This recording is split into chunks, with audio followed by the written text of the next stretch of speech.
Essentiel Pharma Le Mag, votre rendez-vous sans ordonnance avec les meilleurs conseils en pharma santé pour rendre votre quotidien plus fort. Bonjour à tous et bonjour Sophie. Bonjour Pierre. Et bienvenue à tous dans ce nouvel épisode de notre podcast où nous abordons les sujets de santé qui vous concernent au quotidien. Alors avant de débuter, si ce contenu vous plaît, vous connaissez la méthode maintenant, n'oubliez pas de vous abonner, d'activer les notifications et de nous suivre sur l'ensemble des réseaux sociaux Essentiel Pharma pour ne rien louper. Aujourd'hui, vous allez découvrir le monde de l'infiniment petit et déconstruire tout ce que vous croyez savoir sur ces petits intrus invisibles, mais ô combien influents dans notre quotidien, que sont les bactéries et les virus. Pierre, c'est un plaisir de participer à ce podcast. Ah, les microbes, nos chers amis invisibles. Aujourd'hui, nous allons essayer de clarifier une question qui, bien qu'essentielle, est souvent source de confusion. Bactéries et virus sont tous deux des microbes. Mais ils n'ont rien à voir, ni dans leur structure, ni dans leur mode de traitement. Effectivement, Sophie, et aujourd'hui, vous allez être surpris. Parce qu'on entend de tout. Comme d'habitude, notre but est de vous aider à mieux comprendre ce qui se cache derrière ces mots. On est parti pour un tour d'horizon des microbes et un peu de science. Aujourd'hui, on va répondre à une question. Les bactéries et les virus sont-ils de simples microbes ? Alors Pierre, tu te lances dans la réponse ou je commence à secouer la boîte de pétri ? Ah, la fameuse boîte de pétri. Non, Sophie, pas encore. On va faire ça sérieusement.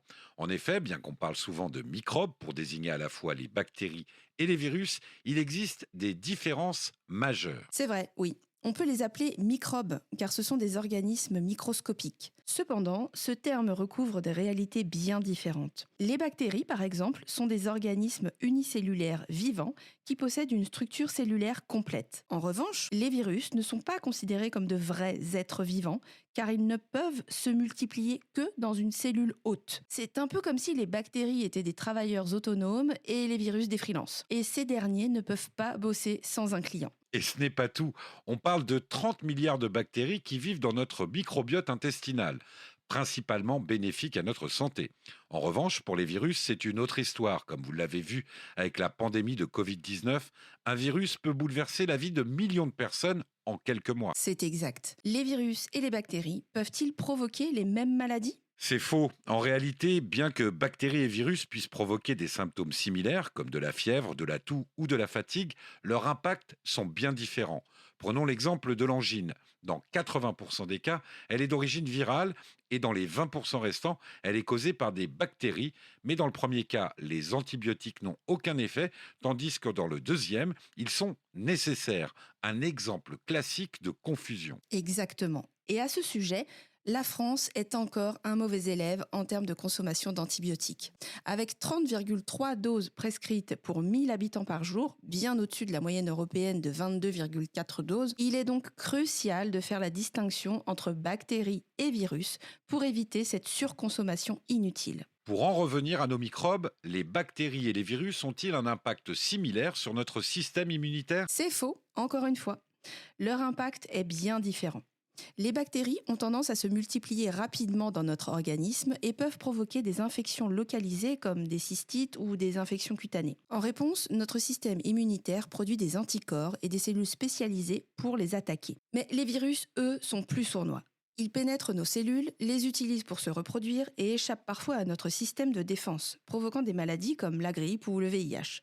C'est un peu comme si les bactéries se battaient à la régulière alors que les virus préfèrent entrer en mode infiltration. Et pour ceux qui pensent que tout cela est anecdotique, sachez qu'en 2018, la grippe a causé environ 10 000 décès en France. Cela montre bien que même si on parle de microbes, les virus peuvent avoir des conséquences dramatiques sur notre santé. Une petite question maintenant. Tous les virus sont-ils aussi dangereux ? C'est également faux. On a tendance à associer virus à danger absolu, mais ce n'est pas toujours le cas. Certains virus, comme ceux de la rhinopharyngite ou de la gastro-entérite, sont bénins et disparaissent en quelques jours sans traitement. D'autres, comme le virus de l'herpès ou le papillomavirus humain, le HPV, peuvent être contrôlés grâce aux traitements antiviraux ou aux vaccins. C'est un peu comme dans le monde du cinéma. Certains sont des méchants de blockbuster et d'autres sont juste de bons vieux second rôles. Les bactéries et les virus peuvent-ils coexister dans notre corps ? C'est vrai, mais avec des nuances. En fait, les bactéries et les virus peuvent coexister dans notre organisme, parfois même au sein d'une même infection. Par exemple, lorsqu'une personne attrape la grippe, un virus, Elle peut en plus développer une surinfection bactérienne comme une pneumonie. Voilà pourquoi il est crucial de ne pas se contenter de traiter les symptômes, mais d'aller au fond des choses avec un diagnostic précis. Sophie, le virus de la grippe reste le même chaque année, donc un vaccin suffit pour nous protéger à vie. C'est une idée reçue qui revient souvent. En réalité, le virus de la grippe est tout sauf stable. Il mute constamment. C'est pour ça qu'on ne peut pas se reposer sur un vaccin une bonne fois pour toutes. Chaque année, les souches du virus de la grippe changent légèrement et c'est ce qui explique qu'on ait besoin d'un nouveau vaccin chaque hiver. D'où l'importance de se faire vacciner chaque année, même si vous avez eu la grippe l'année dernière. Vous êtes une cible toute neuve chaque hiver. Et cela peut-il aussi se produire avec d'autres virus? Bonne question, Pierre. Et c'est une réponse importante à comprendre. La grippe n'est pas la seule à avoir ce type de mutation génétique rapide. D'autres virus, comme le VIH, le virus de l'hépatite C, ou même les coronavirus, présentent eux aussi des mutations fréquentes. Mais la grippe a cette capacité particulière à muter très rapidement, ce qui rend sa surveillance annuelle essentielle pour éviter des surprises. En résumé, mieux vaut rester prudent et ne pas oublier que la vaccination contre la grippe, c'est chaque année.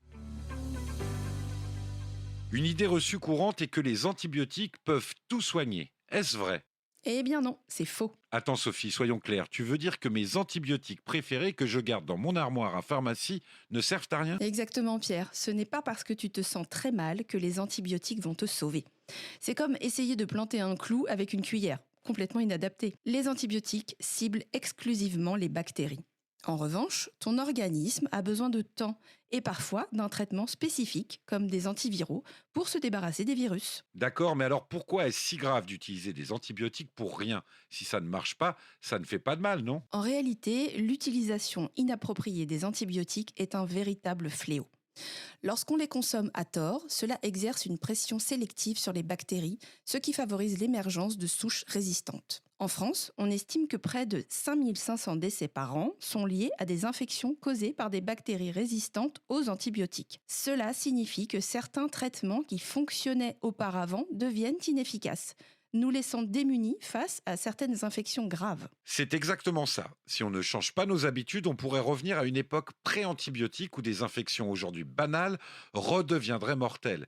Et c'est déjà le cas pour certaines infections dans les hôpitaux où les bactéries résistantes comme le staphylocoque doré posent des défis majeurs. Donc, si j'ai une angine, comment savoir si c'est viral ou bactérien? Très bonne question Sophie. Pour ne pas se tromper, les pharmaciens et les médecins peuvent utiliser un test rapide d'orientation diagnostique ou TROD. En quelques minutes, ce test indique si l'angine est bactérienne. Si c'est le cas, un antibiotique peut être prescrit. Sinon, pas besoin d'antibiotiques. Mais est-ce que ça veut dire que les antibiotiques sont mauvais? Ah non, Sophie, les antibiotiques sont une des plus grandes avancées médicales du XXe siècle. Ils ont sauvé des millions de vies depuis leur découverte, mais comme tout super-héros, ils doivent être utilisés avec précaution.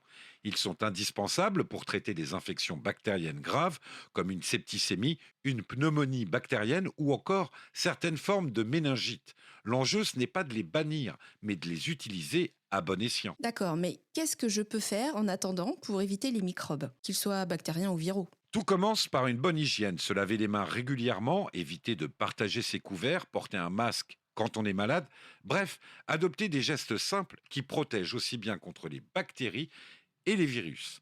Et bien sûr, ne pas oublier les vaccins qui protègent efficacement contre des infections bactériennes comme celui contre le pneumocoque ou encore le vaccin contre la coqueluche. Ah, donc les vaccins, c'est un peu comme un coup d'avance sur les bactéries et certains virus. Exactement, c'est notre meilleur outil pour éviter d'avoir à sortir l'artillerie lourde. Et si tu veux un conseil d'expert, la meilleure médecine, c'est la prévention. On a souvent tendance à considérer les bactéries comme de mauvais microbes. Est-ce que c'est toujours le cas? Et oui, exactement, Pierre. Les bactéries, c'est un peu comme les colocataires. La plupart sont sympas et rendent service, mais il y en a toujours une ou deux qui ne respectent pas les règles et causent des problèmes. Prenons le microbiote intestinal, par exemple, avec ses 100 000 milliards de bactéries.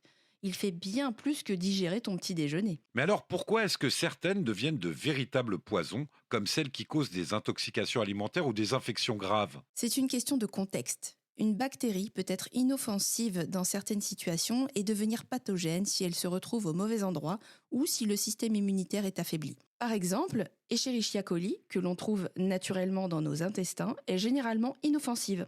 Mais certaines souches peuvent provoquer des infections graves. C'est comme si un membre de ta team défense intestinale se retournait contre toi. Donc si tout le monde reste à sa place, ça va, mais si une bactérie se rebelle, ça devient compliqué. Exactement, et c'est pour ça qu'une alimentation variée, riche en fibres, permet de nourrir les bonnes bactéries et de limiter la place laissée aux pathogènes. Les aliments fermentés comme les yaourts, la choucroute ou le kéfir apportent aussi des bactéries bénéfiques. Et surtout, évite les excès. Trop de sucre, trop d'alcool et c'est la pagaille. D'accord, mais qu'en est-il des mauvaises bactéries qui ne sont pas dans notre corps, comme celles qui contaminent les aliments ou l'eau? Ah, celles-là, il faut les éliminer sans pitié. Certaines bactéries, comme la salmonelle ou la listeria, peuvent provoquer des intoxications alimentaires sévères. Rien qu'en France, on estime que plus de 200 000 cas d'intoxication alimentaire sont signalés chaque année, souvent à cause d'une mauvaise hygiène ou de produits mal conservés. Mais la bonne nouvelle, c'est que des gestes simples, comme bien cuire les aliments et se laver les mains avant de cuisiner, peuvent prévenir ces infections. Je vois, mais alors pourquoi est-ce qu'on associe encore autant les bactéries aux maladies? Est-ce juste une mauvaise réputation? Oui, en partie. Historiquement, certaines bactéries pathogènes ont marqué les esprits. Je pense à la tuberculose, qui reste responsable de près de 1,5 million de décès chaque année dans le monde. Ou encore à la peste noire, qui a décimé des millions de personnes au Moyen-Âge. Ces épisodes tragiques ont forgé une image négative des bactéries. Il faut nuancer. Les méchantes sont une minorité. Les gentilles font le gros du travail et méritent plus de reconnaissance. Mais dis-moi Sophie, est-ce qu'on peut vraiment vivre sans bactéries? Absolument pas. Sans bactéries, on ne serait qu'une coquille vide. Elles font partie intégrante de notre biologie. D'accord, j'admets que je leur dois beaucoup. Mais une dernière question, est-ce que je dois craindre les bactéries résistantes aux antibiotiques dont on parle tant? Bonne question, Pierre. Oui, les bactéries résistantes sont une véritable menace. On parle de bactéries multirésistantes, comme certaines souches de staphylocoque doré, qui ne répondent plus à la plupart des antibiotiques disponibles. Mais on continue à chercher de nouvelles stratégies, comme les bactériophages, ces virus qui infectent spécifiquement les bactéries. Ah, des virus qui s'attaquent aux bactéries, on dirait une guerre entre microbes, ça me plaît bien. Alors merci Sophie, tu as complètement changé ma vision des bactéries. Ce ne sont pas toutes des poisons après tout. Avec plaisir, Pierre. Rappelle-toi, la prochaine fois que tu dégustes un yaourt ou que tu digères ton repas, c'est grâce à ces héroïnes microscopiques. C'est un peu comme si mon corps était une colocation géante, non? Exactement. Et dans cette colocation, il y a une hiérarchie. Ton microbiote intestinal est le patron. Il joue un rôle clé dans la digestion, la synthèse des vitamines et même dans la régulation de ton humeur. Alors ces milliards de microbes, est-ce qu'ils restent bien sagement dans mon corps ou est-ce qu'ils peuvent se transmettre? Les microbes adorent voyager, surtout lors des interactions humaines. Par exemple, lors d'un baiser de 10 secondes, environ 80 millions de bactéries sont échangées entre deux personnes. Mais rassure-toi, dans la plupart des cas, ce sont des microbes inoffensifs ou même bénéfiques. 80 millions de bactéries pour un simple baiser? Sophie, je commence à voir les microbes sous un tout autre angle. Ne t'en fais pas, Pierre. Ces échanges renforcent même ton microbiote et peuvent booster ton système immunitaire. Alors ne sois pas parano, les microbes font partie de toi, au sens propre comme au figuré. Bon Sophie, si je résume tout ce qu'on a dit aujourd'hui, les bactéries ne sont pas toujours des méchantes, les virus ne se soignent pas avec des antibiotiques et mon corps est une colocation géante de microbes. Exactement, Pierre. Et rappelle-toi, tout dépend de l'équilibre, du contexte et des règles d'hygiène. Et surtout, prends soin de ton microbiote. Il te protège plus que tu ne l'imagines. Parfait, je me sens prêt à devenir un ambassadeur des microbes. Tant que tu continues à poser des questions et à te soucier de ton équilibre microbien, tu es déjà membre d'honneur. Et souvenez-vous, le savoir, c'est le meilleur des vaccins contre les idées reçues. À très vite. Merci Sophie pour cet éclairage précieux. Merci à vous de nous avoir suivis. Si vous avez des questions ou si vous voulez en savoir plus, n'hésitez pas à en discuter avec votre pharmacien. Si cet épisode lui vous a plu, n'hésitez pas à le partager autour de vous et à nous suivre pour d'autres sujets santé. Essentiel Pharma, votre réflexe santé.